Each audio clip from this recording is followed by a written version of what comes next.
Hey, welcome back to the podcast, Evil Dungeon Master Universe Podcast. I am your host, Vince, the Evil Dungeon Master, and AD&D Week continues here on the podcast and the YouTube channel.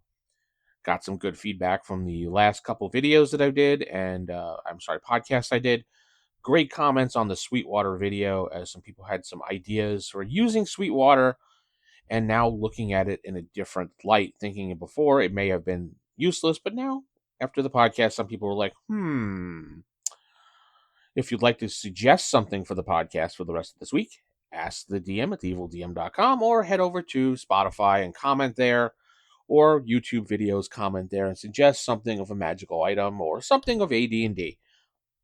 I had received two emails from various listeners, two listeners, and I recorded two AD&D videos for the YouTube channel that are going up later this week, actually today and tomorrow, looking at the calendar. And members of my YouTube channel can listen to those, not listen, but view those starting now. Otherwise, you can just wait till it comes out for the public. You can support this podcast 99 cents a month on Spotify, or you can head over to YouTube for 99 cents a month, support it there, or you can head over to Ko-Fi and support me there as well if you want to give a recurring donation. It's up to you. Anything helps, and all the money goes back into making sure that I have material for the podcast. Anyway, today we're going to move over to page 127 of the DMG, the original demon cover. We're going to talk about the treasure finding potion. A potion of treasure finding empowers the drinker with a location sense so that he or she can point to the direction of the nearest mass of treasure. The treasure will be within 24 inches or less, and its mass must equal metal of at least 10,000 copper pieces or 100 gems or any combination thereof. Note that only valuable metals, copper, silver, electrum, platinum, gold, etc., and gems, and jewelry, of course, are located. Worthless metals or magic without precious metals or gems are not found. The consumer of this potion can feel the direction in which the treasure lies, but not its distance. Intervening substances other than special magical wards or lead-lined walls will not withstand the powers which the liquor bestows upon the individual.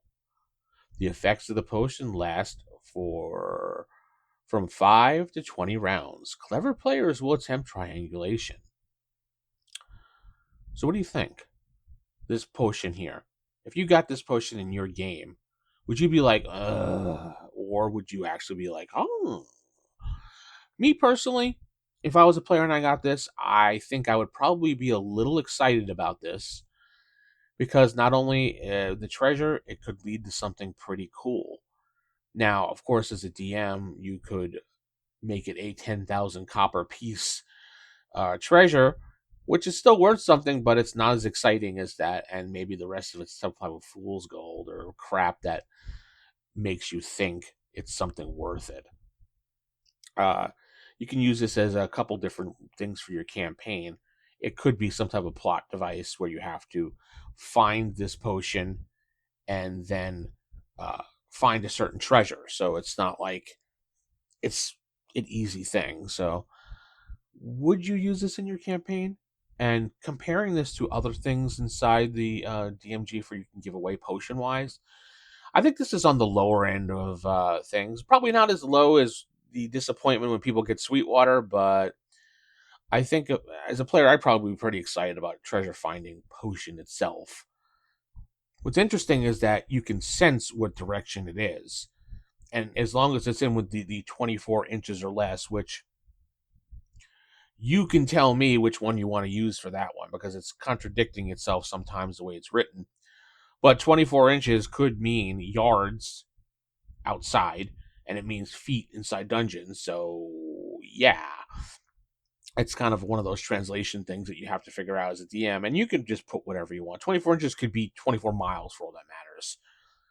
And maybe that treasure potion that you're leading to is a moral dilemma or something. Maybe it's led to someone's house and you find the treasure and it belongs to someone that you know or something. Do you keep it or do you obviously return it to the family and hope for a reward?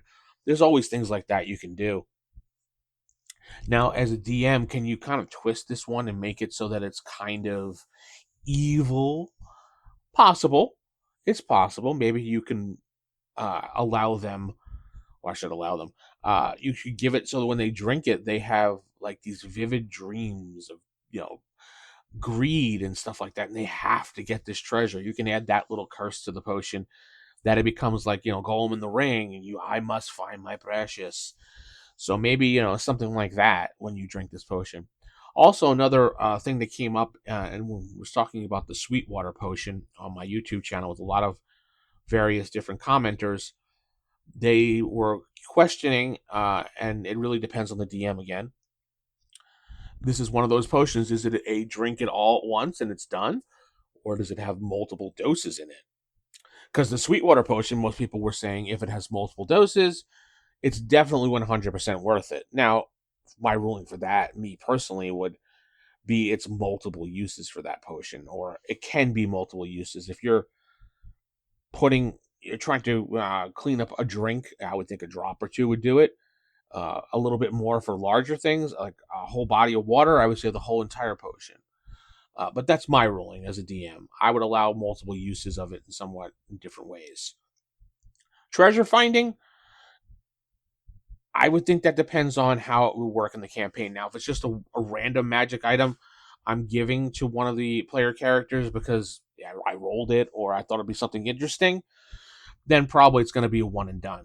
But if it's a plot device for the game, one of those things that they need for their campaign, so maybe they drink it, they start to attempt to go in the direction of the treasure, and they get distracted because of the campaign, then they need to drink it again to continue along their journey again to find this massive treasure that they're after.